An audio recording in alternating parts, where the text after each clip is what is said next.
Selamat pagi Bapak Ibu yang terkasih, teman-teman sekalian.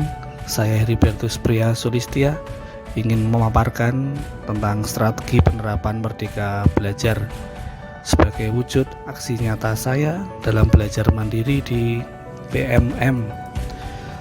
Tentang topik Merdeka Belajar ada 3 yang menjadi tujuan dari pembahasan ini. Yang pertama adalah pemahaman gagasan dan prinsip pendidikan berdasarkan pemikiran Ki Hajar Dewantara. Kemudian pemahaman untuk memfasilitasi murid agar tumbuh sesuai dengan kodratnya. Kemudian penerapan pembelajaran yang memerdekakan murid. Ada 5 strategi yang saya tawarkan, yang saya kemukakan. Yang pertama adalah menyusun visi yang tentu saja mengarah pada kualitas generasi emas 2045. Kemudian menyiapkan infrastruktur baik itu sarana maupun SDM, kemudian pemanfaatan teknologi untuk pembelajaran, lalu kegiatan belajar mengajar yang kolaboratif dan partisipatif, dan yang terakhir dalam hal penguatan karakter. Yang pertama, menyusun visi yang mengarah pada kualitas generasi emas 2045. Ini para siswa atau lulusan diharapkan memiliki kecerdasan yang komprehensif, yakni produktif dan inovatif. Kemudian dalam hal karakter, mempunyai karakter yang kuat dan selalu damai dalam interaksi sosialnya. Kemudian sehat menyehatkan dalam interaksi alamnya, dan yang terakhir berperadaban unggul. Yang kedua, menyiapkan infrastruktur.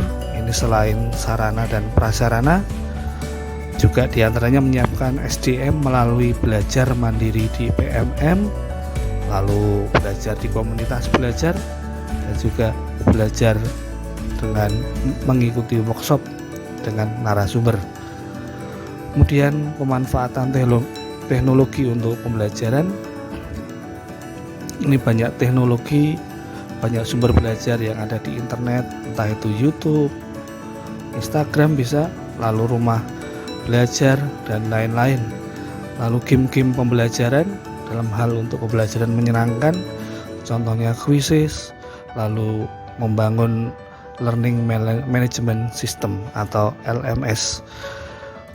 Lalu assessment yang ada kita lakukan secara daring. Ini juga mendukung program peduli lingkungan, yaitu paperless.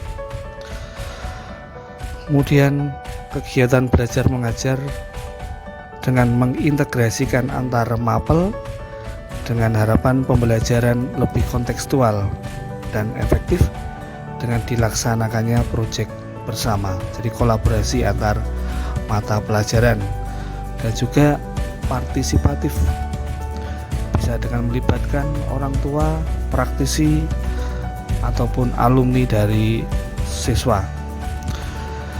Kemudian perlu diperhatikan bahwa pembelajaran yang dirancang itu sesuai dengan asas trikon dari Ki Hajar Dewantara, yaitu continue, yang artinya adalah pengembangan yang dilakukan harus berkesinambungan, dilakukan secara terus-menerus dengan perencanaan yang baik.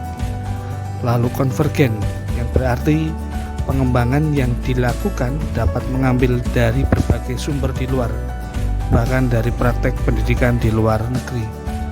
Lalu konsentris, artinya pengembangan pendidikan yang dilakukan harus tetap berdasarkan kepribadian kita sendiri, kepribadian bangsa. Kemudian strategi yang terakhir, yang 5 adalah penguatan karakter. Pembentukan karakter melalui penguatan profil pelajar Pancasila bisa dilakukan melalui kegiatan baik itu intrakurikuler, kokurikuler, dan ekstrakurikuler dengan melibatkan kolaborasi dengan stakeholder yang ada. Kemudian para siswa juga bisa diajak untuk berlatih kepemimpinan lewat belajar berorganisasi dan menumbuhkan jiwa-jiwa wirausaha. Sekian strategi penerapan kurikulum merdeka dari saya. Semoga bermanfaat. Terima kasih.